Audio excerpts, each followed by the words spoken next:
یہ ہمارے کیا کوئی انفرادی قسم کے افعال ہیں، ہمارا ہر فرد کا ایک تعلق ہے، یا فرد سے جڑ کر جب معاشرہ بنتا ہے تو کیا اس فرد کے معاشرے کو ہم پورے معاشرے پر لاگو کر سکتے ہیں؟ حالانکہ ایک ایک فرد سے معاشرہ بنے نا، تو پھر یہ ہر شخص کی تہذیب جو ہے وہ مختلف ہوگی، اور پھر وہ معاشرے کی تہذیب کہلائے گی، یا افراد کو معاشرے سے ذرا الگ کیا جا سکتا ہے؟ افراد کے مجموعے کا نام ہی معاشرہ ہے. معاشرہ افراد سے اور افراد معاشرہ سے. بھائی یوں سمجھ لیں کہ پہلے درجے میں فرد فرد فرد، جب وہ افراد متعدد اکٹھے ہوتے ہیں تو پھر ایک سوسائٹی، ایک خاندان وجود میں آتا ہے. اب جو ثقافت ہے وہ بنیادی اصول اور ضوابط ہیں ایک انسانی معاشرے کو استوار کرنے کے. اب انسانی معاشرہ میں کیا کیا چیز ہے تو ہمیں سب سے پہلے دیکھنا ہوگا کہ انسان کو کن کن چیزوں کی ضرورت ہوتی ہے. جن جن چیزوں کی انسان کو ضرورت ہوگی وہ انسانی معاشرے کی اساس اور بنیاد بنتے جائیں گے. مثلا انسان کو گرمی سردی سے بچنے کے لیے لباس کی ضرورت ہے، انسان کو اپنے جسم کو ارتقاء دینے کے لیے، گروتھ کے لیے اس کے خوراک کی ضرورت ہے، انسان بیمار ہو جائے تو اسے علاج کی ضرورت ہے. اور پھر انسان اور حیوان میں فرق جو ہے وہ علم کرتا ہے، اسے تعلیم کی ضرورت ہے. پھر انسان اپنی ساری ضرورتیں روحانی، نفسیاتی، طبی اکیلا پورا نہیں کر سکتا، اسے دوسرے افراد معاشرہ کی ضرورت ہے. کیونکہ آپ نے اگر کپڑا پہننا ہے تو آپ کو کپڑا بنانے والے کی ضرورت ہے، کپڑا آپ نے لے لیا تو پھر کپڑا سینے والے کی ضرورت ہے، کپڑا سی لیا آپ نے تو پھر اس کو بہتر کرنے والے کی ضرورت ہے.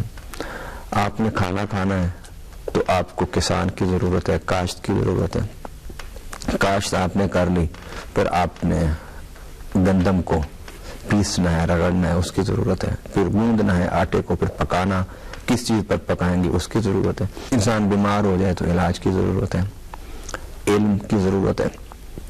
اب یہ انسان کے معاشرے میں وہ چیزیں ہیں جو انسان کو پہلے دن سے ہی جس کی ضرورت ہوتی ہے.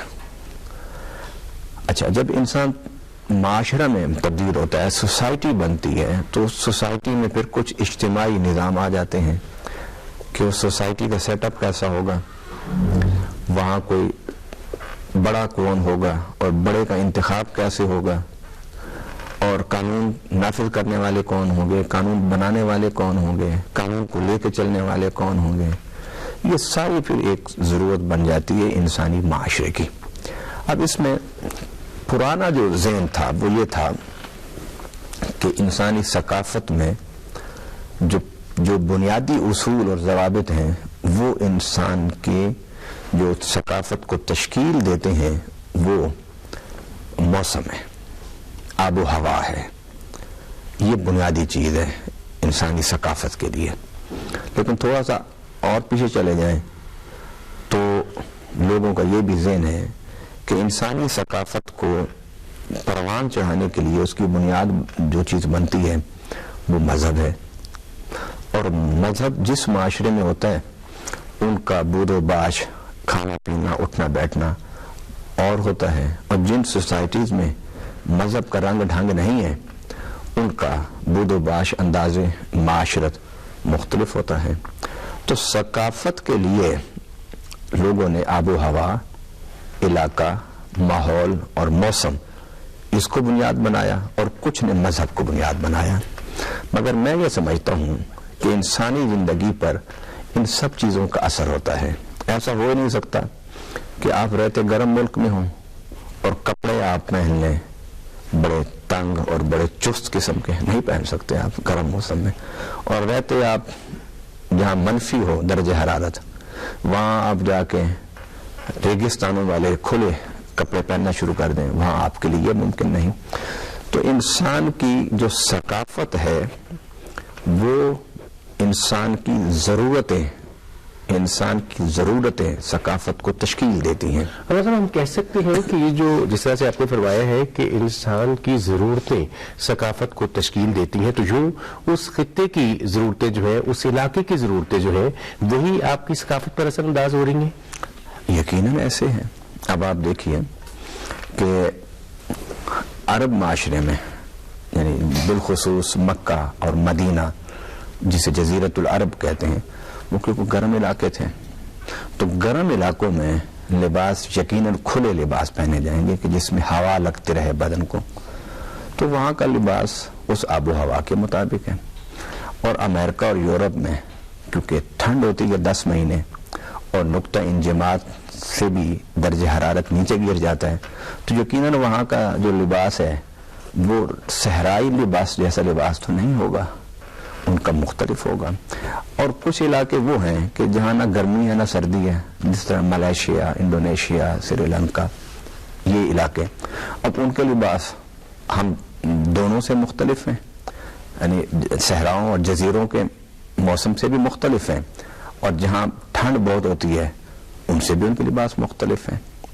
اب آئیے، یہ جو پینٹ ہے، پینٹ اور شرٹ کا، یہ در حقیقت جو تصور پیدا ہوا تھا یہ اس وقت پیدا ہوا کہ جب انسان نے گھوڑے پر بیٹھ کے جنگیں شروع کی تھی. تو گھوڑے پر بیٹھ کے جنگ کرنے کے لیے، سفر کرنے کے لیے ایک ایسا لباس تشکیل دینا ضروری تھا کہ جس میں بیٹھتے ہوئے اور اترتے ہوئے کوئی دقت پیش نہ آئے.